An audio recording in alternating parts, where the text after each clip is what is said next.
फिर हम देखते हैं कि ऑक्यूपेशनल स्ट्रक्चर इंडिया की कैसी थी। इसके पहले अपन ने देखा था डेमोग्राफिक कंडीशन, मतलब इंडिया के जो लोग थे वो क्या-क्या चीज़ों में उनके क्या हालात थे। यहाँ पर ऑक्यूपेशन की बात कर रहे हैं, यानी कि वो लोग करते क्या थे, कौन से सेक्टर में वो लोग एंगेज थे। तो जैसा हमने पहले ही पढ़ा है कि ज़्यादातर लोग एग्रीकल्चर सेक्टर में एंगेज थे।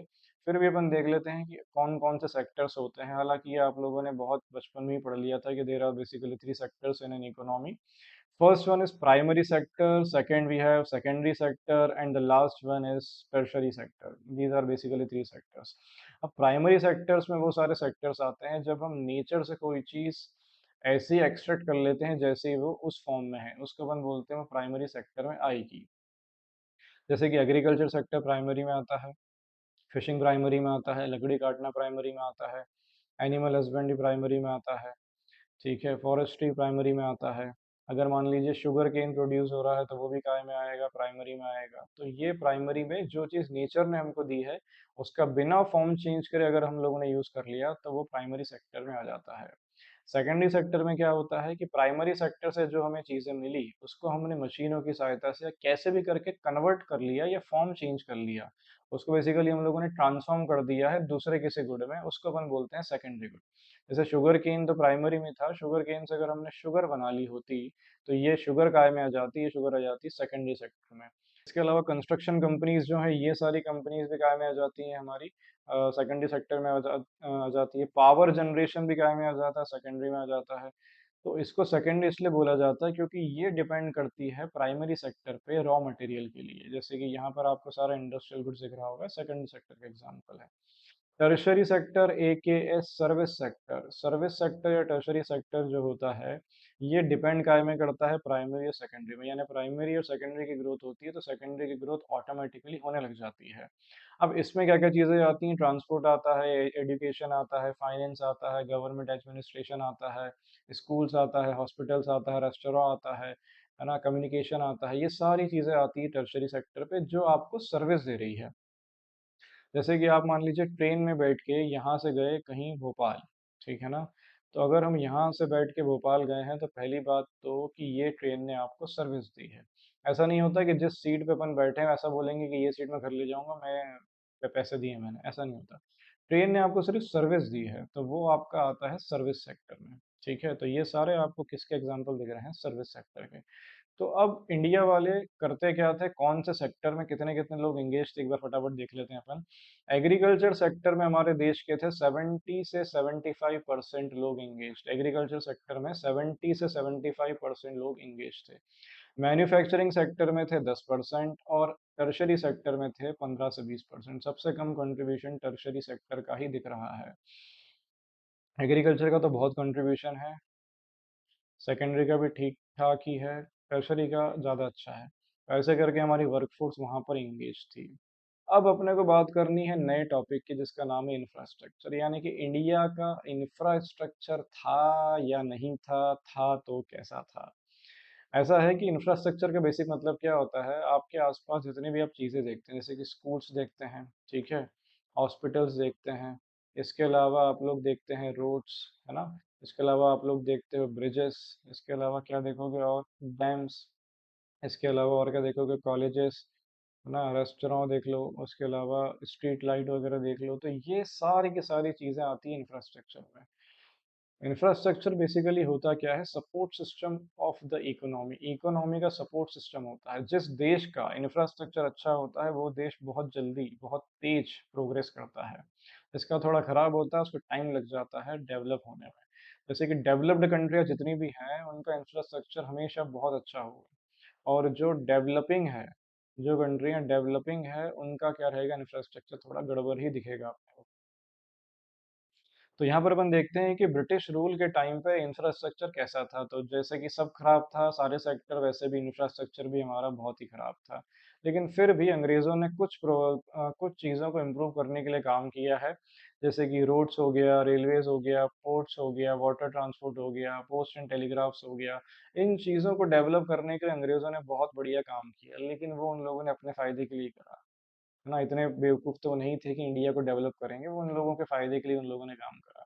सबसे पहले बात करते हैं कि क्या उन लोगों ने रोड्स बनवाई? तो जी हाँ, रोड्स तो उन लोगों ने बनाई, लेकिन रोड्स बनाने के लिए जितने फंड लगाने चाहिए तो उतने फंड उन लोगों ने लगाए नहीं।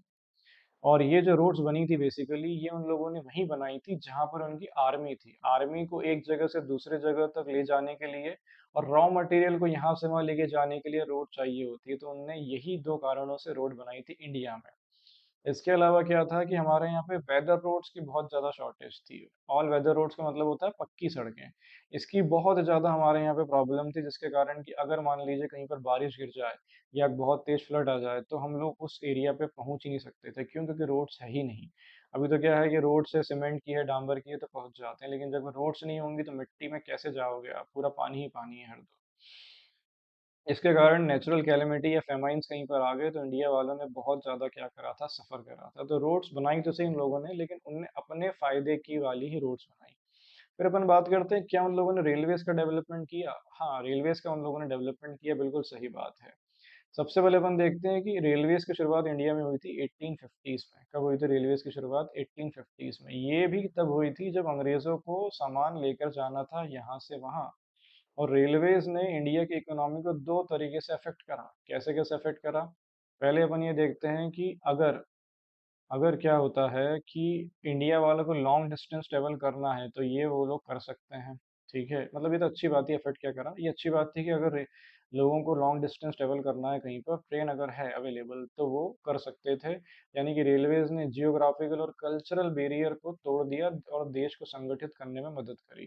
जैसे मान लीजिए कि ये इंडिया है, तो इंडिया का ये वाले भाग से लेके अगर ये आपको यहाँ तक जाना है, तो पैदल तो जाना हो ही नहीं पाता था, गाड़ी-वाड़ी से भी नहीं हो पाता था। तो उसके लिए अगर ट्रेन से रेल की पटरी बिछी हुई तो फट-फट अपन ऐसे चले जाओ। तो ऐसे करके जो है रेलवेज़ ने लोगों के लिए थोड़ी हेल्प करी, ऐसा कहा जा सकता है।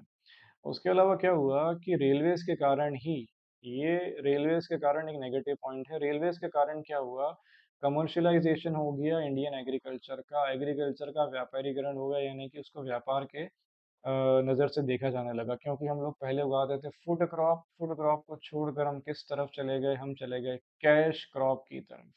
तो यहाँ पर इंडिया का क्या हो गया, कमर्शियलाइजेशन हो गया एग्रीकल्चर का। इसके कारण से क्या हो गया कि जो विलेज इकोनॉमीज थी इंडिया की, विलेज इकोनॉमीज यानी कि जो गांव गांव एरिया था, वो सेल्फ सफिशिएंट ही नहीं रह गए। यानी कि जहाँ पर फसल की ज़रूरत होती थी वहाँ फसल नहीं थी, वहाँ क्या था, वहाँ था कैश क्रॉप। तो ये कैश क्रॉप वहाँ रहा, जिसके कारण क्या हुआ कि हम लोग अपने आप पे सेल्फ सफिशिएंट भी नहीं बचे, यानी खुद पे फूड क्रॉप के लिए भी डिपेंडेंट नहीं बचे अपन लोग। तो ये एक प्रॉब्लम थी जो हम लोगों ने फेस करी। By the way, first passenger train जो चली थी वो चली थी बॉम्बे से ठाणे की तरफ, जो 34 किलोमीटर तक चली थी।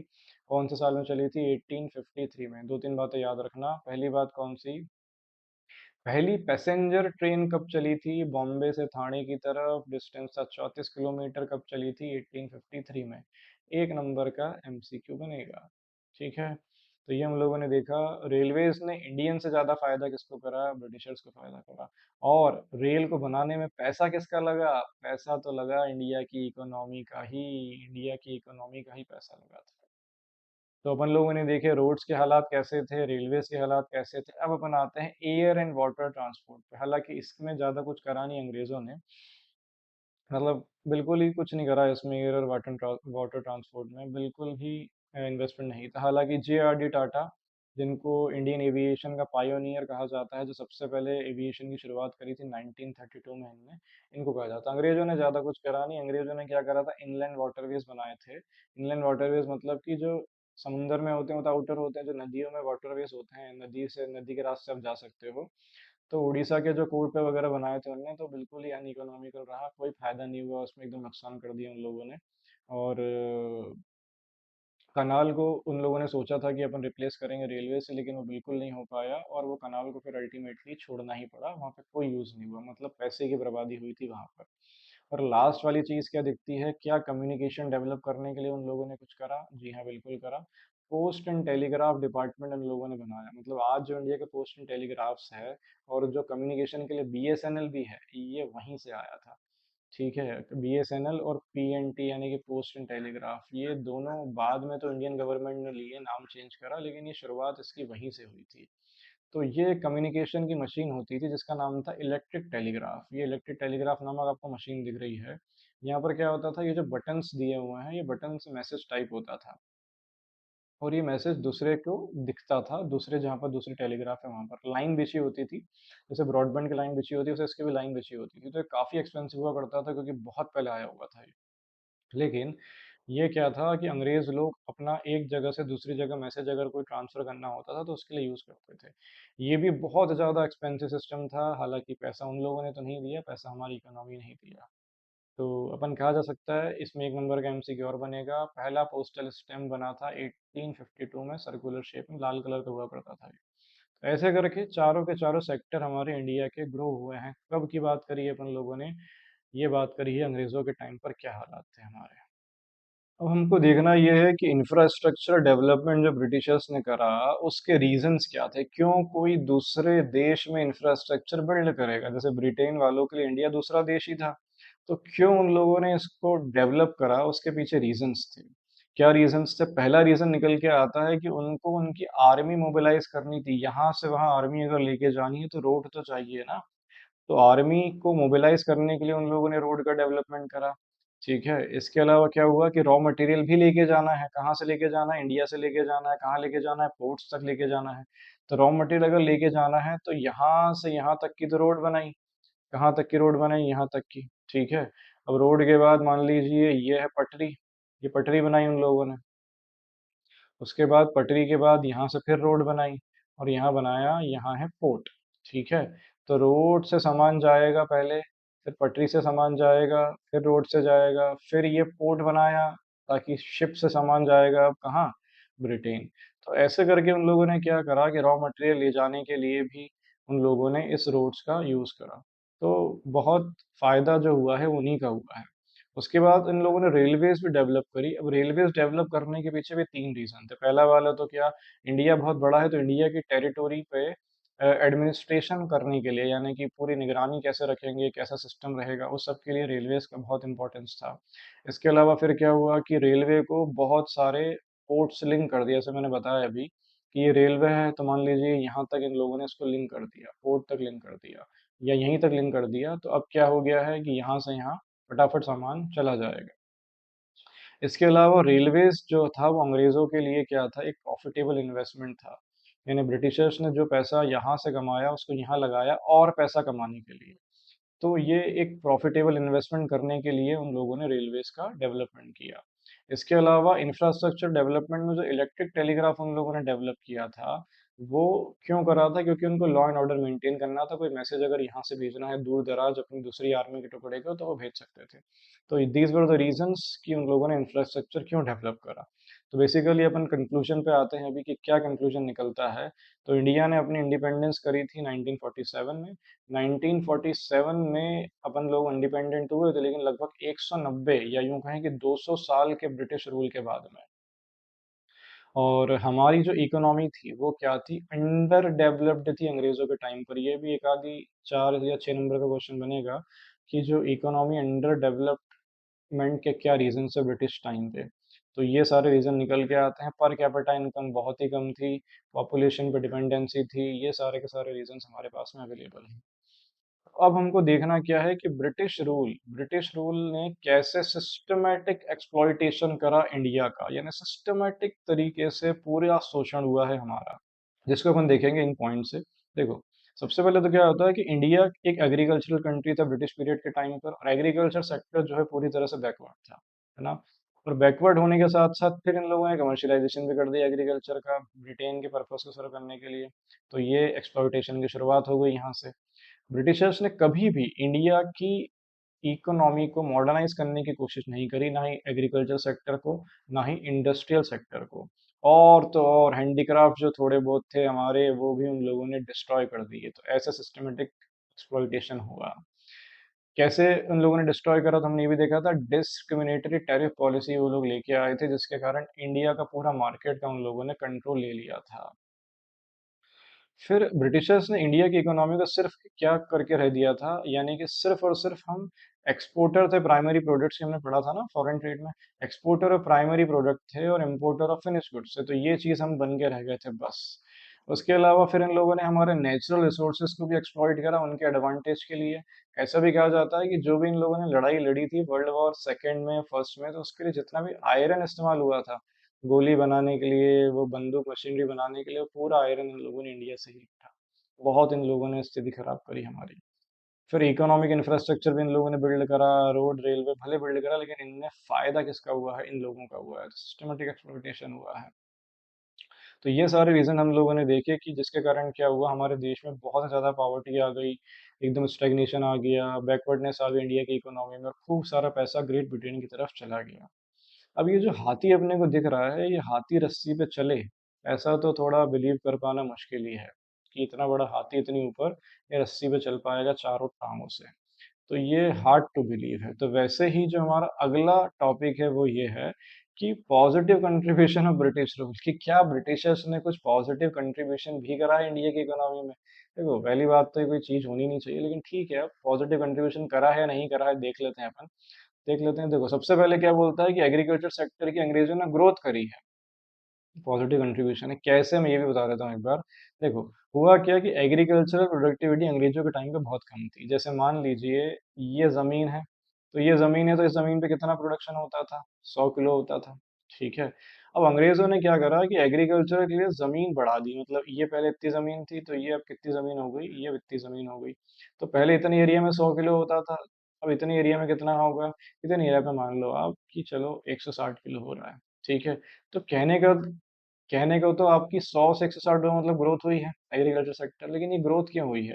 ये ग्रोथ इसलिए हुई है कि ज़मीन हम लोगों ने क्या कर दी है? बढ़ा दी है।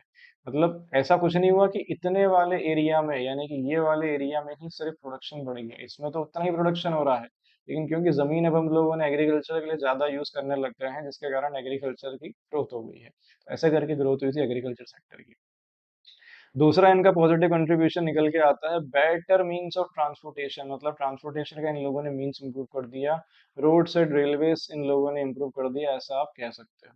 हालांकि पॉजिटिव तो इनके लिए ज़्यादा था, लेकिन ठीक है, इंडिया वालों को भी थोड़ा बहुत फ़ायदा तो इससे पहुंचा। हाँ वैसे रेलवेज तो इन लोगों ने इंप्रूव करा, क्योंकि रेल की पटरीज कहीं कहीं पर आज हम इन्हीं वाली यूज़ करते हैं जो इनने बनाई थी। फिर अपन देखते हैं कि और इन लोगों ने क्या करा, तो और ये करा कि फेमाइंस वगैरह पे भी अपन क्या कर सकते थे, रख सकते थे। कैसे? अरे भैया रोड्स एंड रेलवेज बनाई हैं, जिससे क्या हो सकता था, दूर दराज देख सकते थे आपकी कौन से एरिया में सूखा पड़ा है। देख तो सकते थे फेमाइन आई है, लेकिन इम्प्रूव, उसको इम्प्रूव करने के लिए कुछ करा है या नहीं करा है, उस पर तो कोई इन्फॉर्मेशन नहीं है। फिर क्या आता है? शिफ्ट टू मॉनेटरी इकोनॉमी, यानी कि पहले हम बार्टर एक्सचेंज का यूज़ करने लग रहे थे, बार्टर सिस्टम का हम यूज़ करते थे। हालाँकि ऐसा नहीं है कि शुरू से ही करते थे, थोड़ा बहुत हम बार्टर एक्सचेंज का यूज़ करते थे। तो अंग्रेज़ों ने हमको क्या दिया? अंग्रेज़ों ने हमको दिया है मॉनेटरी इकोनॉमी। यानी कि बार्टर एक्सचेंज को छोड़कर हम लोग किस तरफ चल दिए थे? मॉनेटरी सिस्टम की तरफ चल दिए थे। ठीक है, इसका मतलब ये नहीं कि हम शुरू से बार्टर एक्सचेंज का यूज़ कर रहे थे, क्योंकि जो राजा के बारे में आपने पढ़ा होगा, ये दिल्ली सल्तनत वाले जो हो गए, ये महाराणा प्रताप हो गए, उनके टाइम पे भी सिक्के चला करते थे। समुद्रगुप्त के टाइम पे भी सिक्के चला करते थे, एक राजा ने सोने के सिक्के भी चलवा दिए थे, तो ऐसे करके सिक्के पहले भी चलते थे, लेकिन हम बार्टर एक्सचेंज का भी यूज़ करते थे। तो बार्टर एक्सचेंज को छोड़कर अब हम किस तरफ चले गए? हम चले गए अब नोट की तरफ। ये गवर्नमेंट ऑफ इंडिया का नोट छपा हुआ है, कब का है ये? 10 रुपये का नोट है। 10 रुपये का नोट छपा हुआ है ये। ठीक है, 1947 का है शायद ये नोट। तो उसके बाद हम लोगों ने नोट की तरफ चले गए। फिर अपन क्या देखते हैं? इफेक्टिव एडमिनिस्ट्रेशन सिस्टम, यानी कि हमारा जो एडमिनिस्ट्रेशन सिस्टम था, हमारा जो एडमिनिस्ट्रेशन सिस्टम था, वो हम आज भी इन्हीं का फॉलो कर रहे हैं, तो मानना पड़ेगा अपने को।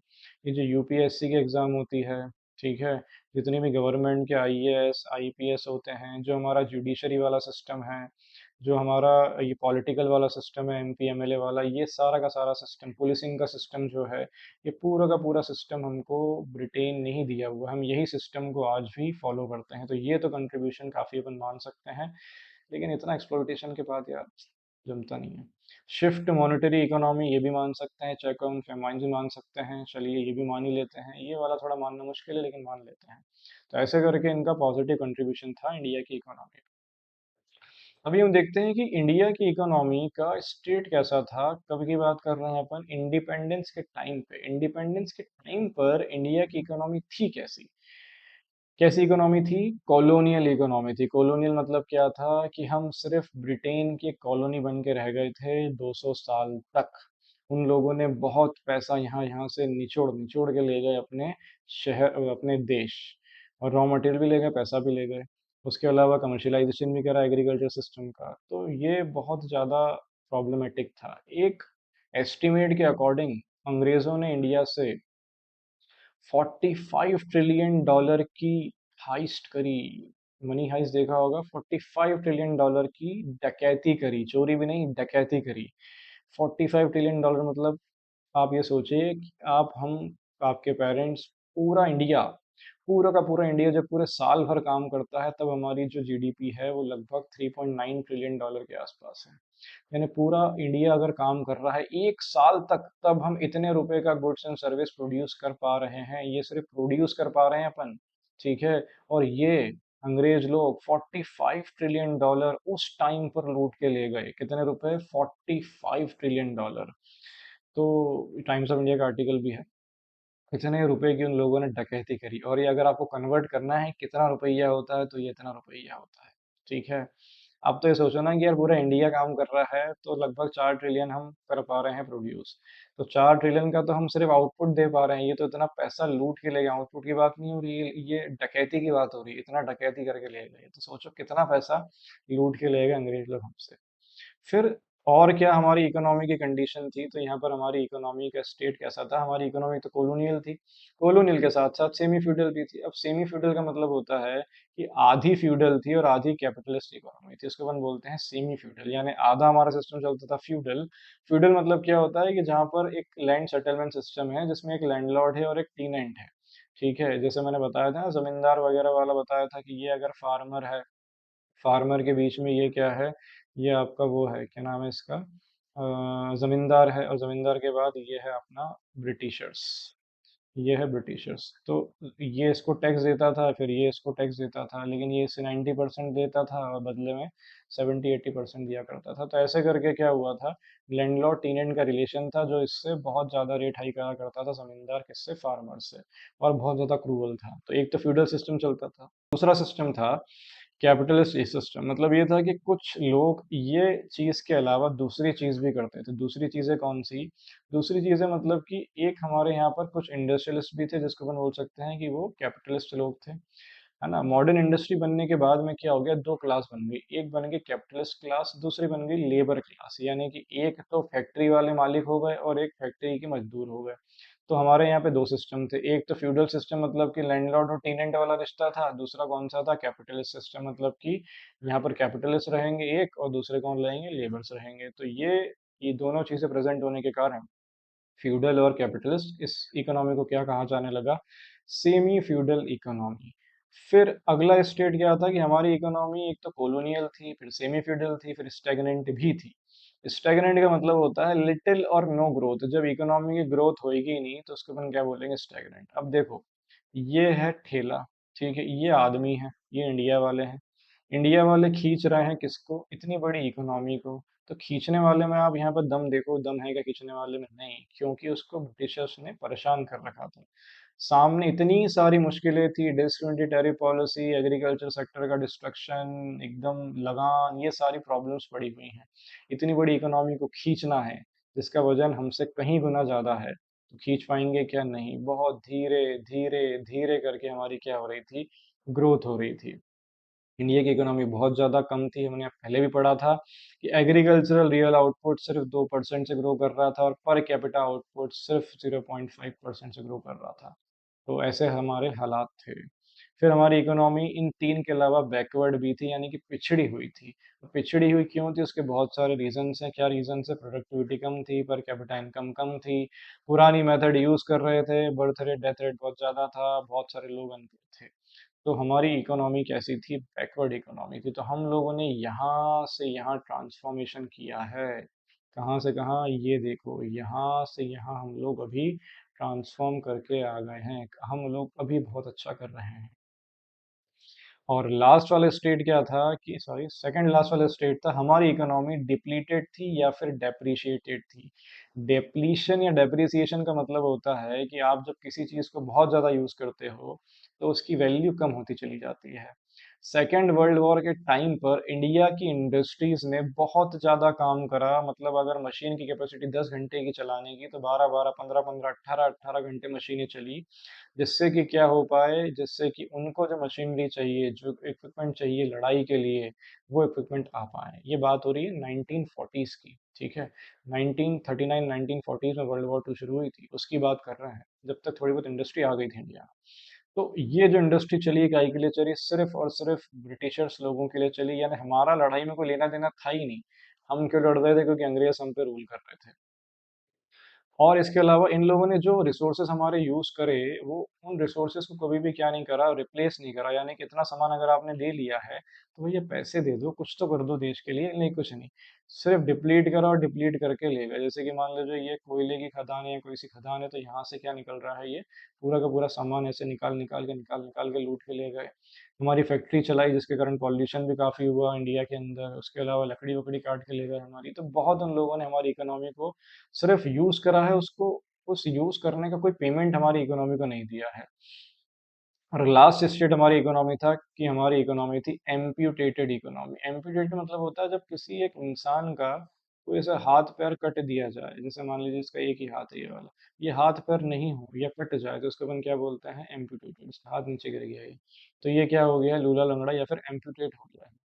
तो ब्रिटिशर्स ने क्या करा था डिवाइड एंड रूल करा था। डिवाइड एंड रूल करके क्या हुआ था कि इंडिया और पाकिस्तान अलग-अलग हो गए थे, यानी कि इंडिया का अभिन्न हिस्सा था पाकिस्तान, जो कि उससे क्या हो गया था, हम लोगों से अलग हो गया था। जिसके कारण क्या हो गया कि बहुत सारे पाकिस्तानी लोग कहाँ पर आ गए थे, जो पाकिस्तानी हिंदूज़ थे वो कहाँ आ गए थे, इंडिया की तरफ भी आ गए थे, उनका भी हमको ध्यान रखना पड़ गया था। और जैसा मैंने पहले बताया चैप्टर में कि हमारी यहाँ की जो इंडस्ट्रीज़ थी, वो काफ़ी इंडस्ट्री वहाँ चली गई थी। इसके अलावा जो जूट प्रोड्यूसिंग हमारा एरिया था और कॉटन प्रोड्यूसिंग एरिया था, वो पूरा का पूरा एरिया भी पाकिस्तान की तरफ चला गया था। यहाँ से नदी निकलती है झेलम, ठीक है? चेना, फिर ये रावी, फिर ये सतलज, पंजाब आता है यहाँ पे, पंजाब मतलब 5 नदियों का स्टेट। और भी नदियाँ यहाँ से बहुत सारी नदियाँ निकलती हैं, तो ये पूरा का पूरा जो एरिया था, ये कहाँ चला गया था, ये पाकिस्तान के पास चला गया। यहाँ पर कॉटन बहुत अच्छी होती थी। फिर ये वाला जो एरिया है, यहाँ पर पश्चिम बंगाल, गंगा नदी यहीं से निकलती है, यहाँ पे आती है। ये वाला जो एरिया था, ये यहाँ पे जूट काफ़ी होता था, पश्चिम बंगाल, कोलकाता और ये बांग्लादेश था। तो ये एरिया भी जूट प्रोड्यूसिंग स्टेट था जो हमारे पास से चला गया था। तो हमारे जो मेजर रिसोर्सेज़ थे वो कहाँ चले गए थे पाकिस्तान, लेकिन पॉपुलेशन के लोग इतने ज़्यादा नहीं गए थे। एरिया ज़्यादा गया था, पॉपुलेशन नहीं गई थी। हालाँकि ये जो ईस्ट पाकिस्तान है ये वाला, इसको हमने आज़ाद करवा दिया था 1971 में। अपन पढ़ेंगे आगे चैप्टर्स में कैसे आज़ाद करवाया था इसको अपन लोगों ने। तो ऐसे करके हमारी इकोनॉमी कैसी हो गई थी एम्पुटेटेड, क्योंकि हमारा एक अभिन्न हिस्सा यानी कि पाकिस्तान हमसे क्या हो गया था, अलग हो गया था। तो thank you so much. Chapter खत्म।